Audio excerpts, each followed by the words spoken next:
The black birthday. Don ড্যানিয়েলের অন্ধকার আস্তানায় একটা টেবিলের ওপর একটা মৃদু আলো জ্বলছে। ডন সোফায় বসে চুরুট টানছেন, তার চোখে কালো চশমা, মাথায় হ্যাট, ধোয়া বাতাসে উড়ছে।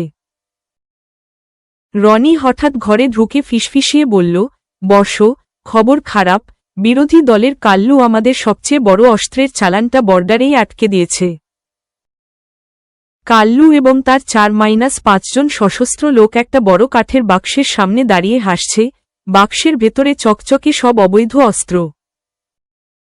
ডন ড্যানিয়েল লাইটারের আলোয় অন্ধকারে শুধু তার মুখের চতুর হাসি আর তার হাতের রিভলভারের ব্যারেলটা চকচক করে উঠল। রনি আসলে কাল্লুর ঠিক পেছনেই দাঁড়িয়ে আছে, কিন্তু তার বন্দুকের নল এখন কাল্লুর মাথায় ঠেকানো।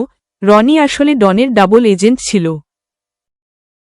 ডন এবং রনি শান্ত পায়ে গুদামঘর থেকে বের হয়ে আসছে, তাদের পেছনে পুরো গুদামঘরটা এক বিশাল বিস্ফোরণে কেঁপে উঠল এবং আগুনে পুড়ে ছারখার হয়ে গেল।